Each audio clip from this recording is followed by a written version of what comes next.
NEET UG. പുനഃപരീക്ഷ സുരക്ഷിതമായി നടക്കുന്നുണ്ടെന്ന് ഉറപ്പാക്കാൻ കേന്ദ്ര സുരക്ഷാ രഹസ്യാന്വേഷണ ഏജൻസികളുടെ പിന്തുണ തേടി വിദ്യാഭ്യാസ മന്ത്രാലയം. സമൂഹമാധ്യമ നിരീക്ഷണത്തിന് വിദ്യാഭ്യാസ മന്ത്രി ധർമ്മേന്ദ്ര പ്രധാൻ നിർദ്ദേശം നൽകി. NEET PG. പരീക്ഷയുമായി ബന്ധപ്പെട്ട് തെറ്റായ വിവരങ്ങൾ പ്രചരിപ്പിക്കുന്ന ചാനലുകൾ കണ്ടെത്തി നീക്കം ചെയ്യാൻ സമൂഹമാധ്യമ പ്ലാറ്റ്ഫോമുകൾക്ക് കേന്ദ്ര സർക്കാർ നിർദ്ദേശം നൽകിയിട്ടുണ്ട്. ടെലിഗ്രാം, മെറ്റ, ഗൂഗിൾ എന്നിവയുൾപ്പെടെയുള്ള സോഷ്യൽ മീഡിയ പ്ലാറ്റ്ഫോമുകളുടെ പ്രതിനിധികളുമായി നടത്തിയ യോഗത്തിലാണ് കേന്ദ്ര വിദ്യാഭ്യാസ മന്ത്രാലയം ഇതു സംബന്ധിച്ച നിർദ്ദേശം നൽകിയത്. പരീക്ഷയെക്കുറിച്ചുള്ള തെറ്റായ വിവരങ്ങൾ പ്രചരിപ്പിക്കുന്നതും പേപ്പർ ചോർച്ചയെക്കുറിച്ചുള്ള അഭ്യൂഹങ്ങൾ പ്രചരിപ്പിക്കുന്നതും തടയാനാണ് വിദ്യാഭ്യാസ മന്ത്രാലയത്തിന്റെ ഈ നീക്കം. വിദ്യാഭ്യാസ മന്ത്രാലയം, നാഷണൽ ടെസ്റ്റിംഗ് ഏജൻസി, CBI എന്നിവരുമായി ഏകോപിപ്പിച്ച് പ്രവർത്തിക്കാനും വിദ്യാഭ്യാസ മന്ത്രി ധർമ്മേന്ദ്ര പ്രധാൻ നിർദ്ദേശം നൽകി. പുനഃപരീക്ഷ സുരക്ഷിതമായി നടക്കുന്നുണ്ടെന്ന് ഉറപ്പാക്കാൻ കേന്ദ്ര സുരക്ഷാ രഹസ്യാന്വേഷണ ഏജൻസികളുടെ പിന്തുണ തേടിയിട്ടുണ്ട്.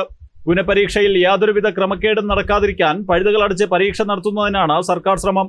അതേസമയം നീറ്റ് പരീക്ഷാ ക്രമക്കേടിൽ പാർലമെന്റിന്റെ വിദ്യാഭ്യാസം, വനിതാ, യുവജനകാര്യ സ്റ്റാൻഡിംഗ് കമ്മിറ്റി അന്വേഷണം നടത്തുകയും ഇത്തരം സംഭവങ്ങൾ ആവർത്തിക്കുന്നതിന്റെ കാരണം അന്വേഷിക്കുമെന്നും ചെയർമാൻ ദിഗ്വിജയ് സിംഗ് പറഞ്ഞു. क्या कारण है जो लगातार इस प्रकार की घटनाएं हो रही हैं?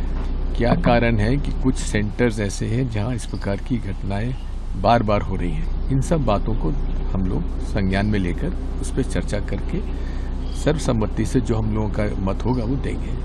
मुझे तो इस बात का दुख है कि जो रिकमेंडेशंस हमने दी थी पार्लियामेंट्री स्टैंडिंग कमेटी के रूप से संसद में रखी थी और जो अपेक्षा करते थे कि NTA और हायर एजुकेशन मिनिस्ट्री इस बात को संज्ञान में लेंगे, वो नहीं हो पाया. രാധാകൃഷ്ണൻ റിപ്പോർട്ട് എത്രത്തോളം നടപ്പാക്കിയിട്ടുണ്ടെന്ന് പാർലമെന്ററി സ്റ്റാൻഡിംഗ് കമ്മിറ്റി അന്വേഷിക്കുമെന്നും അദ്ദേഹം കൂട്ടിച്ചേർത്തു. ജനം, ഡൽഹി.